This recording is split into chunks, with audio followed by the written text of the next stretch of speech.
realised I've just been scared by my He-Man figure behind me. I don't know if you can see it there. Look at him. Greetings, viewer. Welcome to Full Record Jacket with Phil and He-Man. How, He-Man. how are you doing? I'm all right, dude. I'm all right. I'm all right. I'm very, very all right. Yeah, I think. Good. So you've had an idea for this show.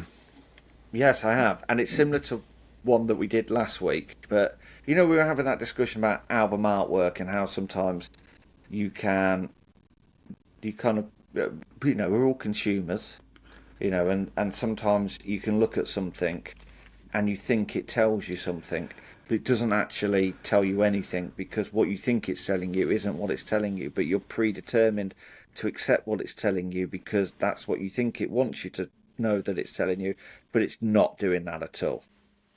So, for instance, look at this. If I hold that up, instantly you're like, huh, that's 1996. And you're right, that is 1996 in a bottle, wrapped up right there. Because I went and bought this yesterday because I was in a shop and it was on offer. And I was like, I haven't owned dupe since for 30 years. I want to smell like my 17-year-old self again. So, packaging does sometimes do what it says on Is the that it? tin. Where is that? Is that something that can still be bought, or is that Yeah, just something dupe. Yeah, because you can still buy it? believe it or not, Philster, the kids of today want to smell like the 90s. Okay. And all I can say is, when I sprayed this on yesterday, it was like being in one of these, and I went back in time. So, yeah, bought that, and then I went and got 18 cans of Lynx Africa. But, yeah, so we were discussing sort of album covers, and in a show we've just recorded, this is a brilliant album cover.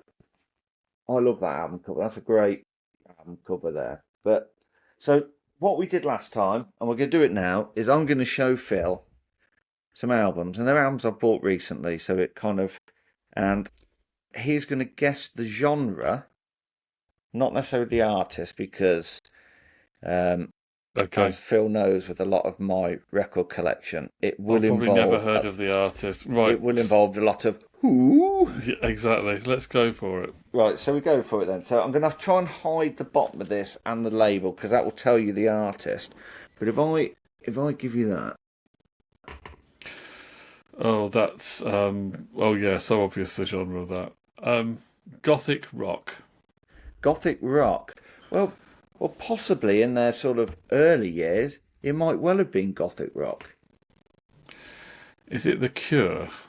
No, it's No. the Manic Street Oh, Preachers. okay. Know Your Right. Enemy, the follow-up album to um, This Is My Truth, So Tell Me Yours. Is that right? The one. Right. The Yeah. one with if you tolerate this, then your children will be next. And it's listed here as being alternative rock. So you were kind of there. And I got this because I was watching a little bit of a documentary about the Manics. And I've got a couple of Manics albums. I've got the one with one of their first albums. It's got like the grey Generation Terrorist. Gold Against the Soul. Gold Against the Soul. That's the one I've got. So I've got that, and obviously I've got This Is My Truth and Design for Life on CD, not on vinyl. And then I remembered I bought this album in 2000, I think it came out, and I think it's got the song Ocean Spray on it.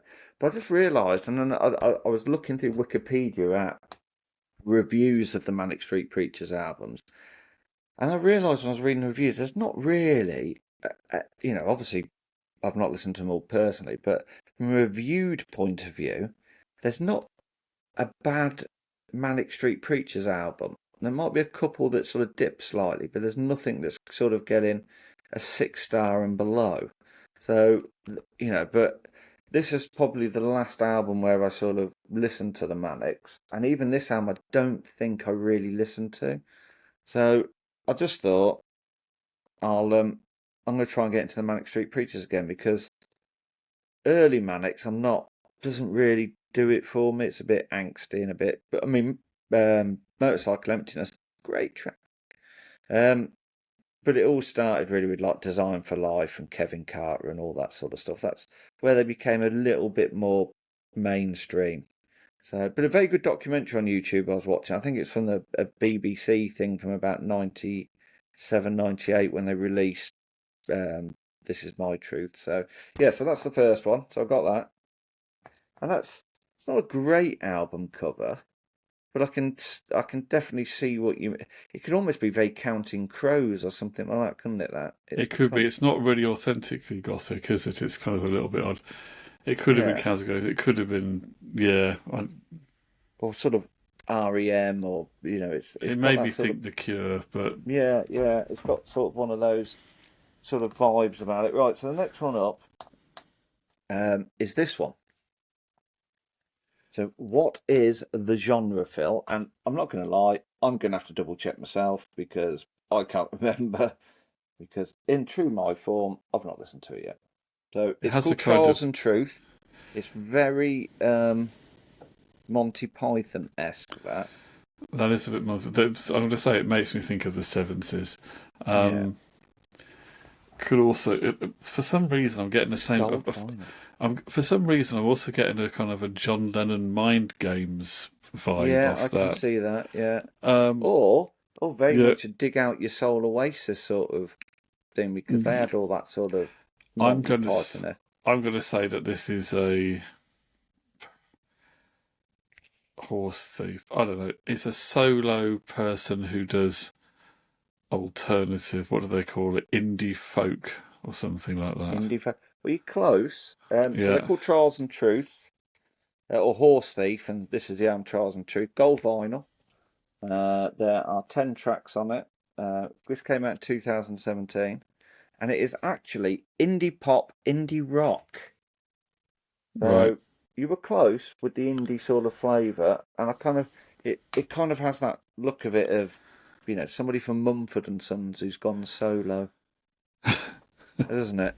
Yeah. Oh look, Marcus Mumford's got a solo album. Oh, he's got a violin on it. He's clever. So yeah, so that's Horse Thief, which, I'm not sure about that name. It's a bit of a rubbish name, but like I said, it's still in the cellophane. I've not listened to it yet. So you're getting better at this guessing game, Philster, to be fair. Right, next up. Oh, this is tough. This is tough. There's like I don't know if you can see it, but there's like a ram. It's not like a goat or ram or thing. Ram, yeah, on here. What are we saying, Philster? What are we? Oh, so that is a bit gothic, isn't it? It is a bit So it's gothic. scary. Yeah. It's either some kind of heavy metal, but then I don't think you really buy very much heavy metal, so I can't think. Or it's some kind of, I don't know. It's some kind of alternative something, isn't it? Well, you tell me. I think it's what was the last genre? Indie folk, Yeah. alternative folk. I'm going to go with alternative folk. Well, you're not actually that far off, actually. It's folk, world, and country is what it's classed as. And it's actually an artist that I've had a few chats with on the gram. I think that's what the kids called it, isn't it? The gram. Okay. So I've had a few chats, and it's a Swedish guy called Albert A.F. Ekenstam, whose other album, Ghosts in Us, from last year. That album's from 2016. Ghosts in Us is a truly wonderful album, and I would say this one's not as. I don't know if it's as good as the its follow up, but it's still a really really good album. So, but yeah, he's Swedish. Yeah, go check him out. It's a very good album. But so you are getting better with this, Philster. You are getting a lot better. So we've got 3 left. Are you, Phil, ready? Oh, just 1 second, Phil, while I just do something. Just hum to yourself. Oh, bloody hell. Oh, hello, 1996. Oh, it's TFI Friday on. Sorry about that, Phil. Just I feel better. Right, next up is Heavyweight, 180-gram vinyl. It's not that heavy. By Jaguarma. Jaguarma? Jaguarma? Jaguarma. Jaguarma. Okay. Jaguarma. And looking at that cover there, what are we? I've no idea. I mean, a lot See, of these this one things you could catch buy you out. You are see, this could a be lot of the these one things that. you buy are kind of alternative stuff, aren't they? Yeah. It's I have no idea what Jaguarma means, what they do. I mean, who they are. I've Yeah. no idea. No. I'll say it's reggae. Your favourite of all the genres, Philster. But it's Yeah. not reggae. Don't want to, urinate on your chips, but so this is Jaguarma. This is the 180-gram vinyl. It was released 10 years ago, 2016. It's called Every Now and Then. And it is actually electronic rock, sort of indie rock, psychedelic rock. I mean, it's a cloud on the front, which, I can see where you got reggae from, because I can't see where you got reggae from. I can't either. No, It could there's be a nothing storm on there over. that It could be a screams. storm over the West Indies. That could Well, be. yeah. There's nothing there that screams, "This is reggae." No, Yeah. I thought it might have been a sort of an angsty reggae album. The only thing I've Where- seen less reggae than this was an Anton Deck album. And but yeah, so that's Jaguar. It's actually, I'm looking on Discogs, and it's actually two Jaguarma. separate words. It's Jaguar Jaguarma. Yeah. Jaguarma. I'm intrigued. I'm intrigued by Jaguarma. Now I'm gonna have to I'm look going it to up. go and have a look, see if we can tell people a little bit more about Jaguarma. Right.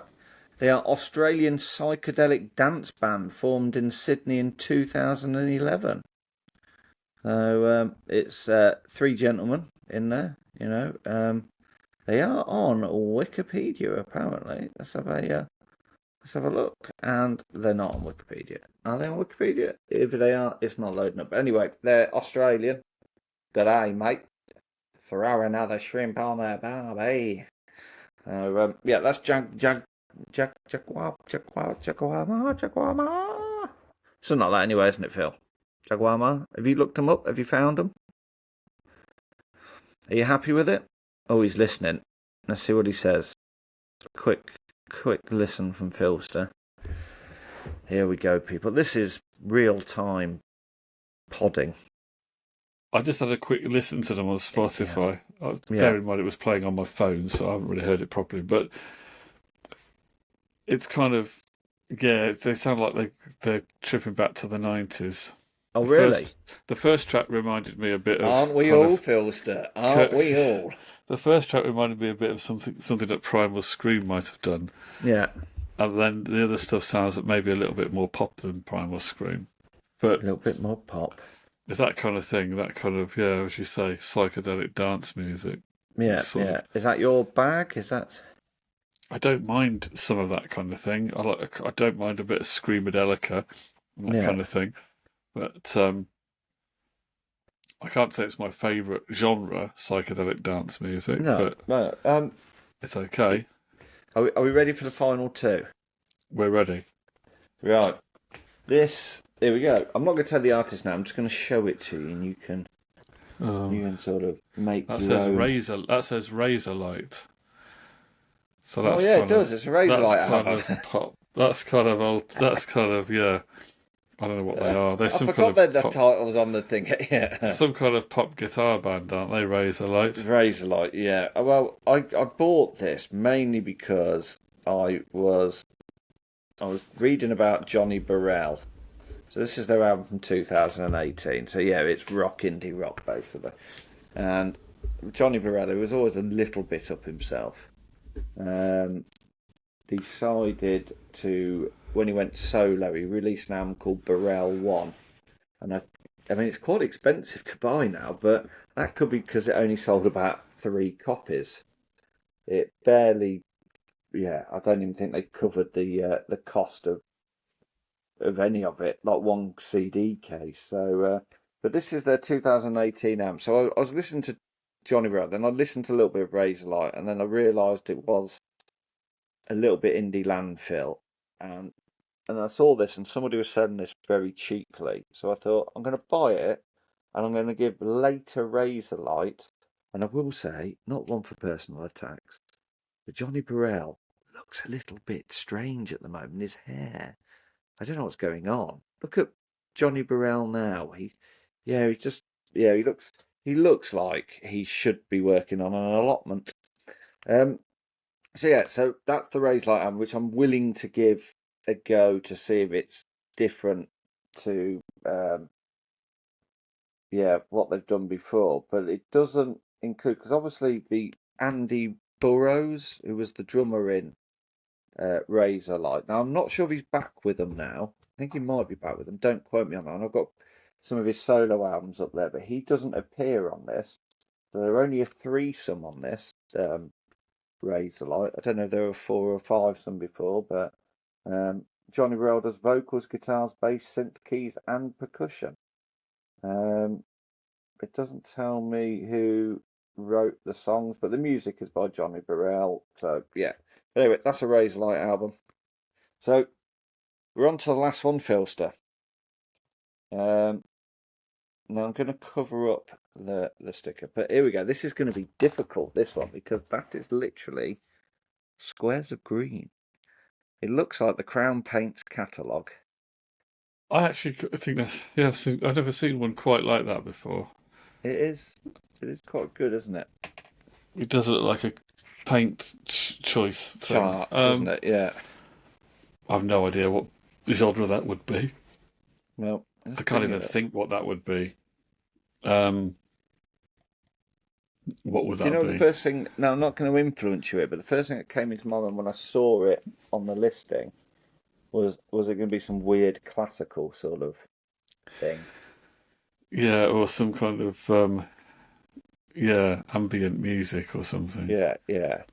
I mean, it is quite a nice album cover. I mean, it doesn't... It's an odd one because it doesn't... It could... Literally, that could be anything. It could be hard... I don't think it looks like hard rock. There's no... Could be bathroom tiles. But... Ambient music, then. Ambient electronic. What, like a 07 Sneaker Pimp sort of thing? Ambient electronics. Well, it's actually called... It says here, Calico Disco presents the verdant harmonic echoes of Shades of Green by Tim Hill. So it says here, and I'm going to read this to you. All the shades of green, the absolute necessities of life, music too, is an absolute necessity to capture both colour and sound in a bottle, to put atop a piano like a houseplant, a clock of fern, synthesenia. This music is meant for that. To close your eyes and see green, to drown in the colour of piano, a melancholic convoy that pulls hard on the heartstrings, musically and lyrically, brushed over in a plethora of improvisation and watercolours. I don't know what any of that means, but it's classed as folk, world and country. Right, so it's singer-songwriter stuff, isn't it? Yeah, basically? yeah. There he is on the back there. Right. In green. Again, it's sort of... the guy's called Tim Hill, and he's Californian. It says here where he was born and raised, because on the playground is where he spent most of his days. Don't know why I threw that in. The son of a music teacher, he grew up playing instruments in a formal manner. I don't know how you play them in an informal manner. Being taught how to do it properly. Well, yeah. So, and his full-length debut, 2019's Payador, was an underground hit with copies of the sold-out first run having gone for as much as $100 on Discogs. I did not pay $100 for this because this is not that album. So, there we go. But that's a more interesting way of going around it than me going, this is what I got. Isn't it? And you weren't that far off with a lot of those. You did quite well. I did okay. Yeah. Oh, 1 second, Phil. 1996. Oh, sorry. I lost myself there for a moment. So yeah, that's it, Phil. So, I mean, I've got lots more, but I'm going to say them for another time. That viewer is Ben's Vinyl. Thanks for watching. Bye for now.